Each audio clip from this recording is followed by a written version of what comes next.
Sonic Heroes, my first Sonic game. Not only did it introduce me to the colourful and vibrant world of Sonic the Hedgehog, but it put me on the path of becoming Western Australia's biggest Sega fan, along with my love of rock music. But it also introduced me to a character named Shadow the Hedgehog, the antithesis of Sonic. Dark, brooding, edgy and mysterious, and I couldn't get enough of him. Then I discovered the cartoon Sonic X and learnt more about Shadow's tragic backstory.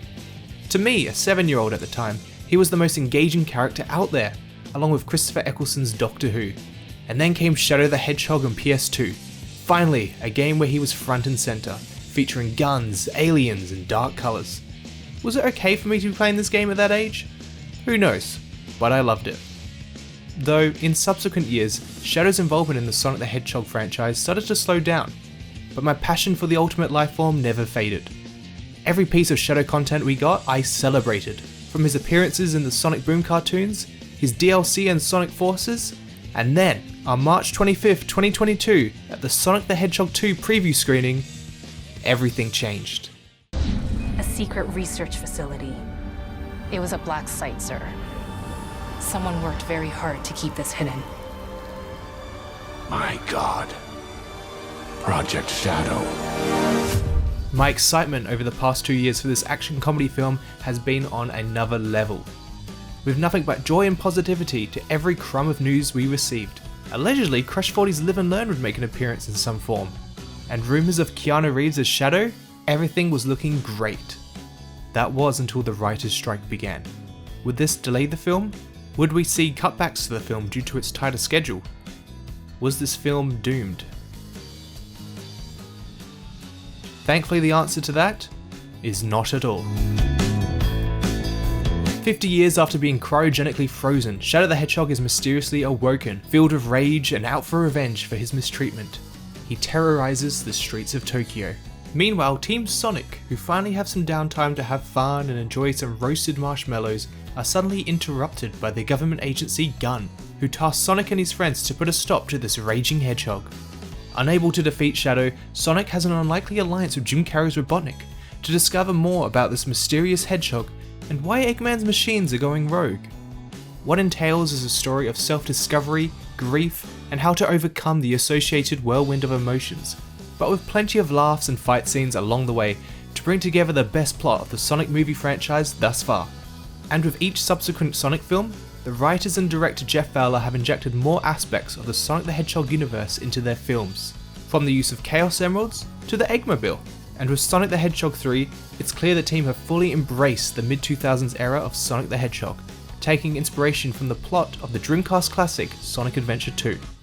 The cast of Ben Schwartz's snarky Sonic, Idris Elba's simple-minded Knuckles, and the quick-thinking Tails played by Colleen O'Shaughnessy are a delightful trio as always.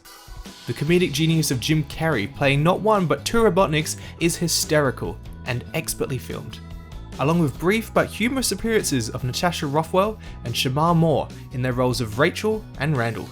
Everyone brings a great energy throughout the film, including heartfelt moments from James Marsden's Tom, Lee Majdoub's Agent Stone, and the emotional pillars of the film, Keanu Reeves as Shadow, along with Alila Brown as Maria.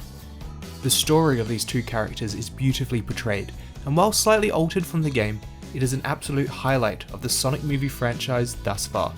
Though I was worried that the storyline of Maria and Shadow would create too much of a jarring tonal shift from the usual Jim Carrey antics. The film for the most part does a great job of balancing these emotional scenes while also allowing the comedy to shine, culminating in a third act that brings together all the elements of humour, action and emotion, dialing them up to 11 in the biggest and also wackiest final fights in Sonic the Hedgehog history. And while it is a bit jarring going from an incredible intense fight scene to Jim Carrey's madness, I was having so much fun it didn't matter. While so many elements of the plot and characters work very well, unfortunately Kristen Ritter's character of Director Rockwell of Gun is underutilized, with her motives throughout being unclear and tacked on for the appearance of drama and tension, and sadly doesn't manifest into anything engaging. Along with this, the turning point for Shadow's character arc unfortunately felt rushed and sudden. What was a home run for the entirety of the film, to have a stumble at the end was a shame, but the whole ride up to that point and after was still a joy. I just wish that turning point was a bit more natural.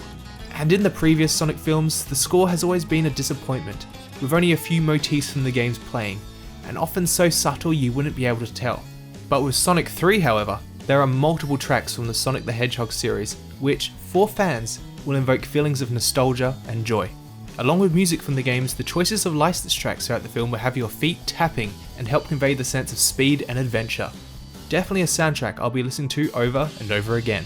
Cinematically, the film looks beautiful, colours pop and locations look great whether practical or digital, with some awesome camera work during fight sequences to create a unique and distinct feel from the abundance of superhero fight scenes in today's cinema landscape. And thankfully, with a bigger budget, the CGI of the models and locations feel more refined compared to previous films in the series. In 2019 we saw what looked to be a disaster, but because of fans' outcry with the original design and the studio giving the Blue Blur a second chance, it gave the creative team a reinvigorated love for the IP that has now brought us Sonic the Hedgehog 3, a heartfelt yet exhilarating action-adventure comedy that removes all the filler that Sonic the Hedgehog 2 included and focuses on what the audience want: Sonic.